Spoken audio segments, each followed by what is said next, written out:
Hello, friends. We're going to be doing something a little different today, aside from me filming and posting on a Wednesday. I want to switch things up with this idea that I've had for a while. I thought now would be the time because why not? We're in the middle of NaNoWriMo. I'm feeling good about it, and this is going to be fun. I'm a big fan of playing The Sims. For all the usual reasons, it's always good to play God, and I am one of those people who mods their game up until it's ready to explode. Base mental, wicked whims, if you know, you know. But one of the really underrated purposes for The Sims is using it as a tool for getting your brain moving for your story when you're writing. I haven't talked to anyone else who does this actually. Usually when I bring it up, it's right after I've been talking about playing Sims for 5 hours straight and I'm getting made fun of, and then I point out this use for it, and whoever I'm talking to considers it a little bit healthier that I was playing for that long. So if you do this yourself, let me know. I can't imagine I'm the only one. And if you don't do it, you should give it a try, and maybe you will go and do that after you watch this video. If you don't already own The Sims, you can get the base version. It's not horrifically pricey, I don't think, and then you can always just mod it up and get custom content for free, or be extra nice and pay for some people's Patreons, because the custom content creations in this game are just beautiful, and there are so many talented people out there.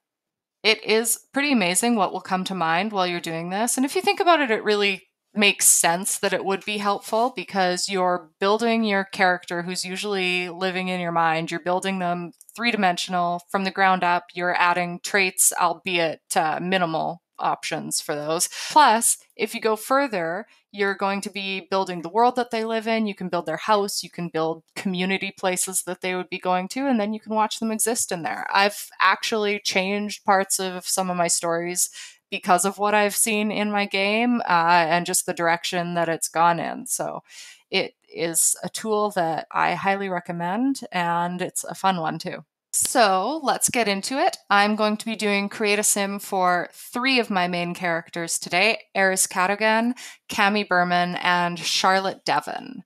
They're characters that you will see right away when you do eventually read my story, and I will tell you more about them now because I know I haven't really gone in depth with that yet.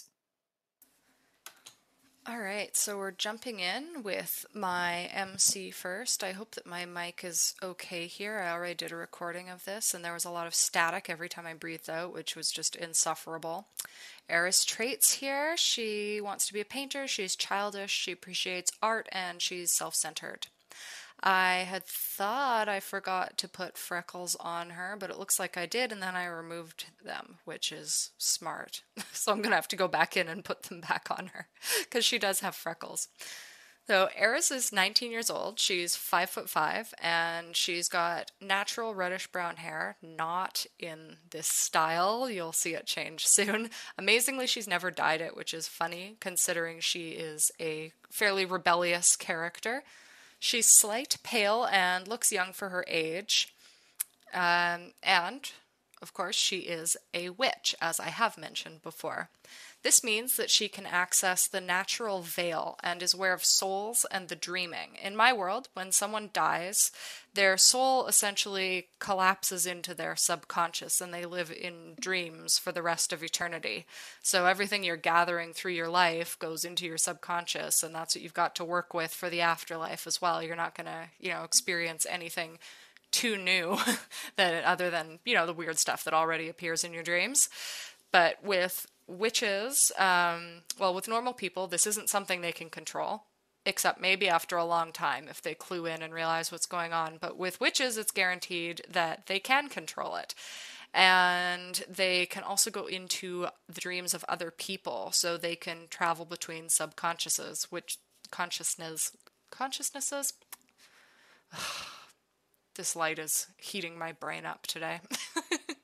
But they can jump between other consciousnesses. I'm not going to get that, am I?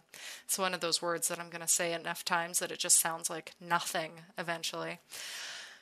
Anyhow, the main point is that a witch or warlock will always be able to control their dreams if they wish and jump between the dreams of others.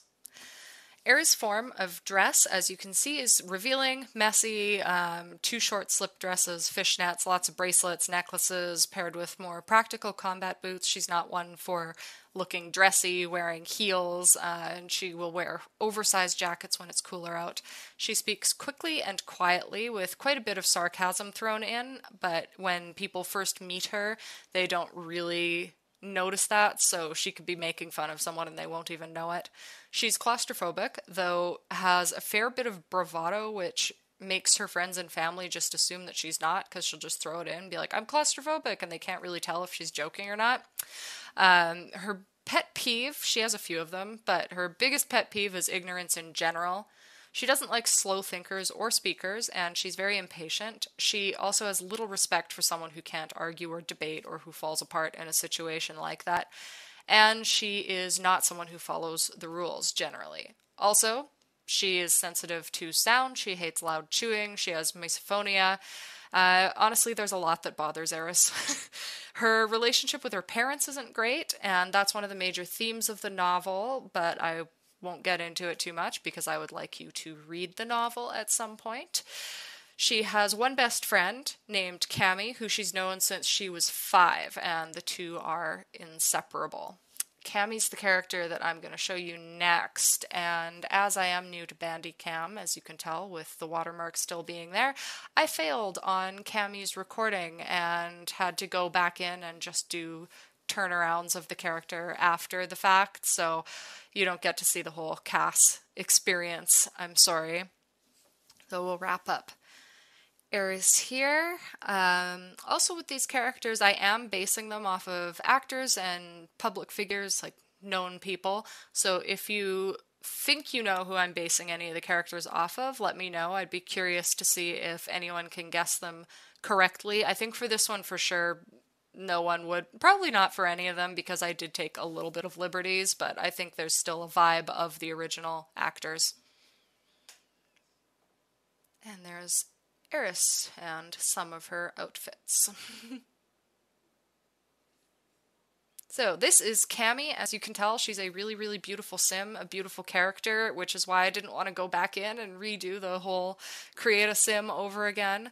She has a goal to be wealthy, she's ambitious, self-assured, and she's appreciative of the arts. Cami is also 19, but taller than Eris at 5'7". She runs her own adult website where she manages every aspect of it, modeling, filming, editing, and that's how she's supporting herself in college. She's also really passionate about what she does, though. It's something she would probably be doing either way for this period of her life. Her bigger career goal, though, is to own an art gallery. So she studies fine arts, but also business, which is an intelligent thing to do. Because if you just study fine arts, as great a course as it is, it's not going to guarantee you work.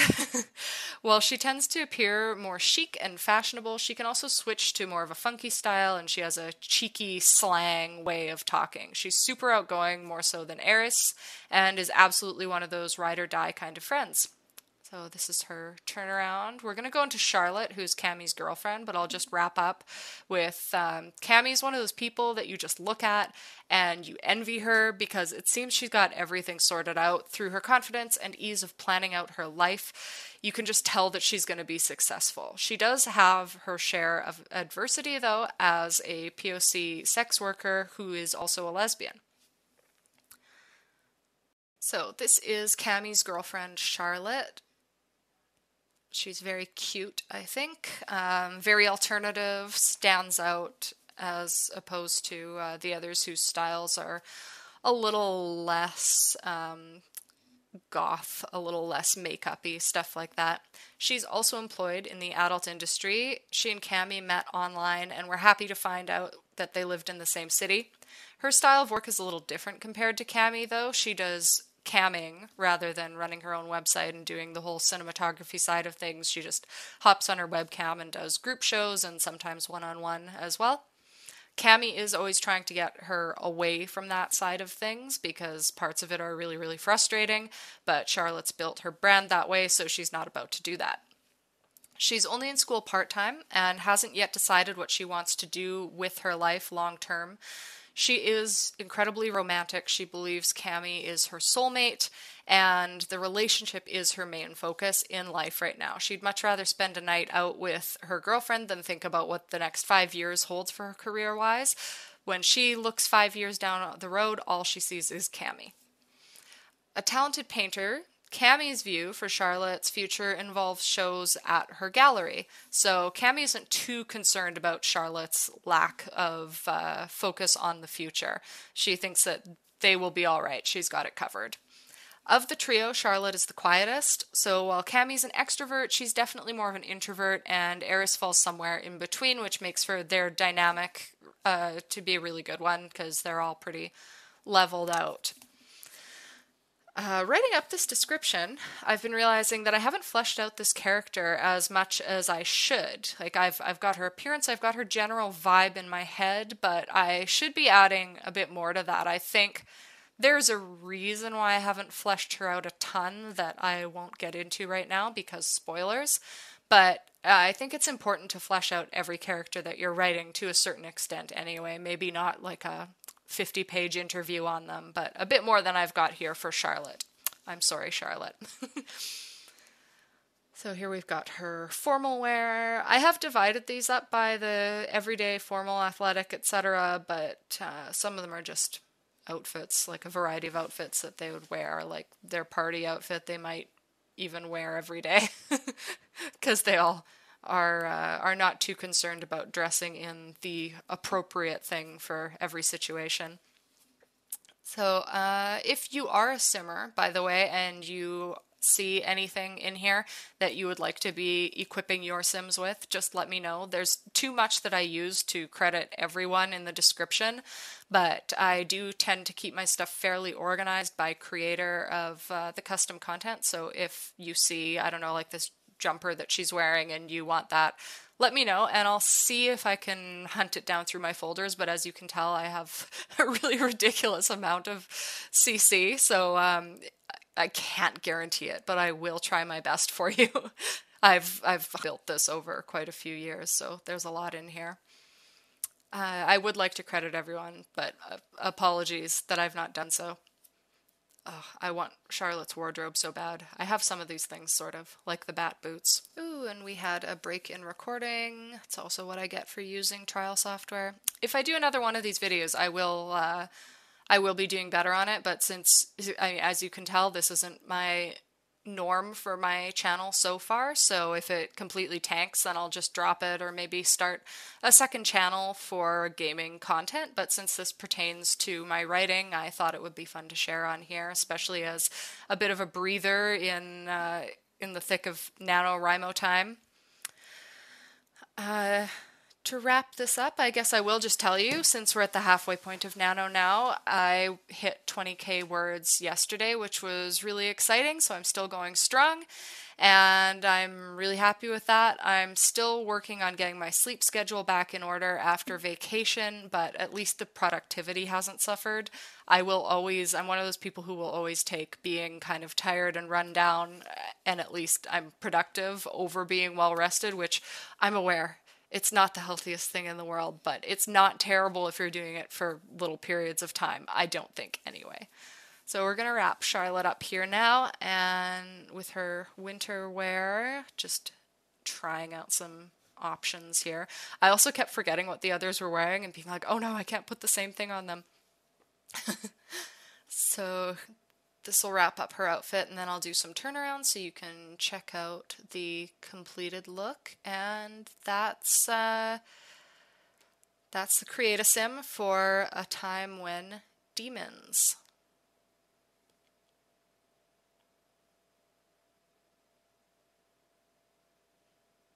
Yeah, I want all of these outfits, every single one.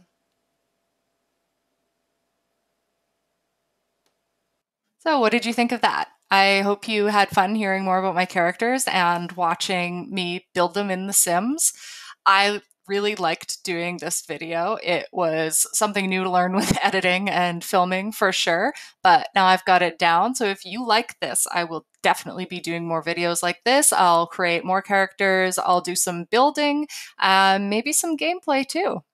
All that being said, I am going to head out now. I've got more writing to do, and I will see you again on Sunday with my week 3 NaNoWriMo vlog. Bye!